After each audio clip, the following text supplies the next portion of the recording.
Thank you so much for staying with us on Consider This. Melisa and Sharaad here with you this evening, and here's what we want you to consider tonight: our notions of public spaces.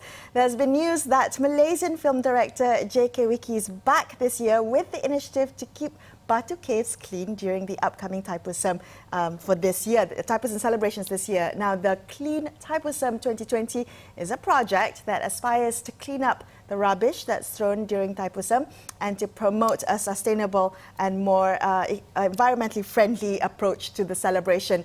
So far, we have 75 people signing up to be volunteers. I think this is a wonderful project to have devotees who come to Thaipusam clean up after the space. But really, I think the question is the way we treat our public spaces, right? Because more often than not, we think that there's people who will clean up after us, pick up all the mess. Absolutely. In fact, I think it was 750 people, 750 who signed up for this. But, Melisa, it comes back to what we do in life. Whether it's Thaipusam or some other festival, or whether it's just in our own neighborhoods, whether they're middle-class neighborhoods, that I live in, where people do, in fact, treat public spaces as a dumping ground.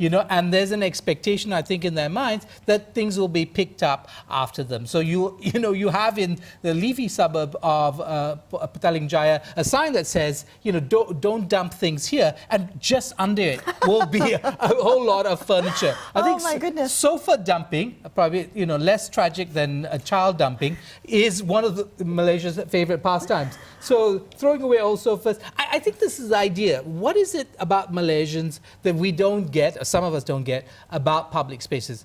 Why don't we see it as something that we share in common, that we need to look after as a community, rather than a kind of open space, a terra nullius, a free-for-all? Well, it's this thing of not in my backyard, isn't it? So it's not my backyard, it's not my area that I have to take, because I can be extremely cleaning and practice good cleanliness at home and pick up after myself. But the minute I'm outside, I'm throwing rubbish because I know I've got either taxpayers' money at work, or someone else is picking up after me, or I have the opposite problem, Melisa. I'm not coming back to this place, so I can make a mess of it because this is not where I live. Yeah, well, my house is extraordinarily messy, but I'm very conscientious in public spaces. I do think that, what we have with Vicky, I mean, there were other elements to his project, which I think were really laudable, because today, there is a demand. We were talking about the Saloma Bridge earlier.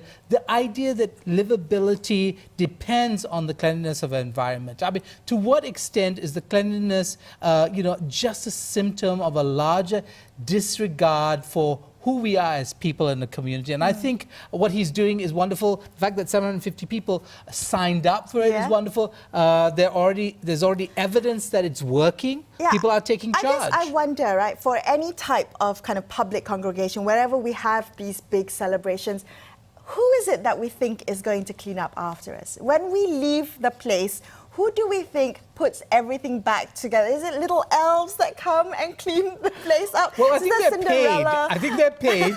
But in our minds, do we not think about who it is? Because sometimes, I attended a public event in Singapore, and the minute the event was over, I saw Singaporeans pick up after themselves and pick up after others in this public area, and I thought that was quite extraordinary. Well, what about fast food restaurants where people are expected to take their tray and do they do that? We don't, in fact. I mean, and that's not even a public space.